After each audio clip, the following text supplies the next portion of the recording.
Pag-uusapan naman po natin ngayon itong si Shiba Inu or mas kilala sa ticker na SHIB kung saan ay kasalukuyang nasa isang critical zone.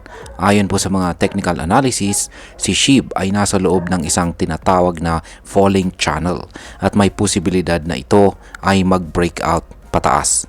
Pero ang tanong, mababalik ba niya ang dating presyo niya sa presyong 40 digits 1390 o tuluyan na ba siyang babagsak? Kaya maliban po dyan ay babasahin din natin kung ano ang sinasabi ng mga technical indicators na dapat po nating bantayan. At syempre higit po sa lahat ay kung ano po ang epekto nito para sa atin bilang mga traders at investors na interesado rito kay SHIB.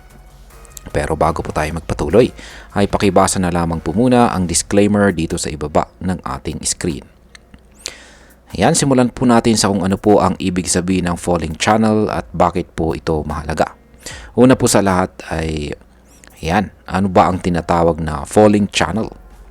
Ang falling channel ay isa po itong pattern kung saan ang presyo ng isang asset ay patuloy po na bumababa. Kaya yan, meron po tayong chart dito na nagpapakita sa falling channel ni SHIB at yan po yung binubuo ng dalawang kulay green na linya. Yan po yung sa dulo ng ating yan, yung latest na binubuo ng mga candlestick natin dito. Ito po ay daily chart time frame. Yan, daily chart time frame po ito ni SHIB at mula po ito sa datos ni Binance. Kaya ayan, mapapansin natin na patuloy po na bumababa ang presyo at pero sa paraang may malinaw na linya ng support yan sa ibaba at saka resistance sa itaas. Kaya yan po yung bumubuo sa falling channel, binubuo ng trend support at saka trend resistance. Parang isang padulas na may mataas at mababang gilid. Ang galaw po ni SHIB ay pumapaloob sa ganitong padron mula pa noong kalagitnaan ng buwan ng May. Ito ay nagsimula ng hindi na kayanin ni SHIB ang presyo na nasa ibabaw ng 38.20% Fibonacci level o ang presyong 40 digits 1639. Mula noon ay bumagsak po si SHIB ng halos 30% at ngayon ay naglalaro po siya sa presyong 40 digits 1187. Pero teka lang, kahit pababa po ang trend ay nag-hold pa rin siya sa support level na 40 digits 11. Ibig sabihin ay may posibilidad na balik ta rin po niya ang trend at muling umangat. Yan, dito naman po tayo sa mga technical indicators dito sa ibaba. Ayon po sa chart analysis ay may minor bullish divergence sa RSI or ang Relative Strength Index kung saan ay isang indicator ko na kung saan ay nagpapakita na oversold na ang isang asset. Kaya yan yung RSI natin ay yung indicator po na nasa pinakaibabang bahagi ng ating chart dito. Yan.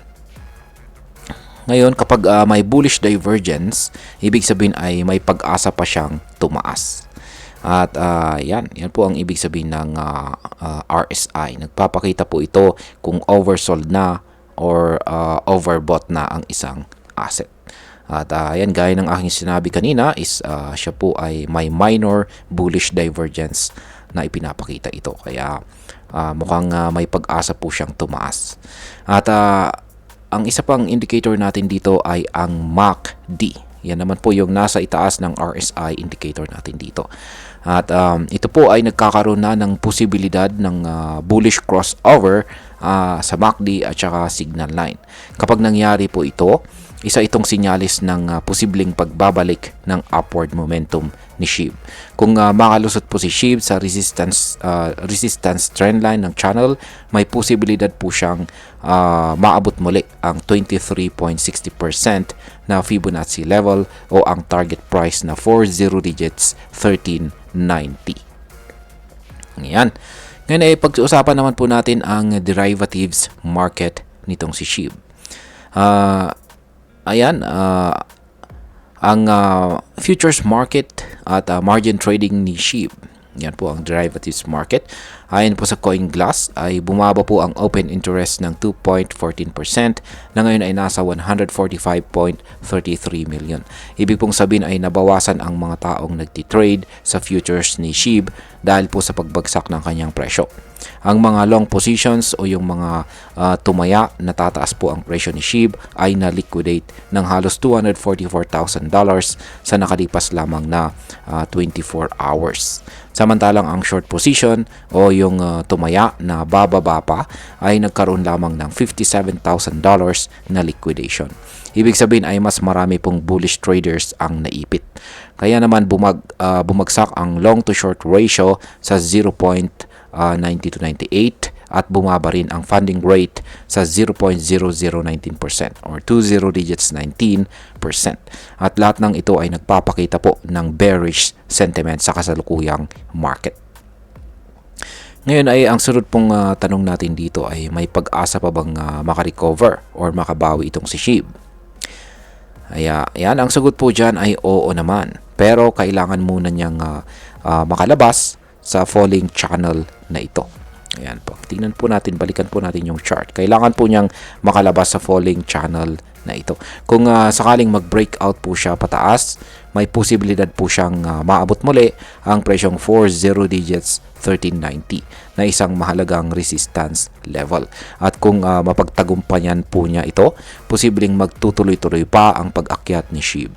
Pero kung pag hindi po niya kayanin ang breakout at bumagsak pa siya lalo, ang susunod na psychological support ay nakaabang sa presyong 40 digits 10.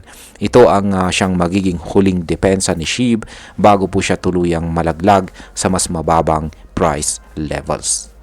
At ayan, ngayon ay pag-usapan na po natin ang posibleng epekto nito para sa atin bilang mga Pinoy crypto traders at investors na interesado rito kay SHIB.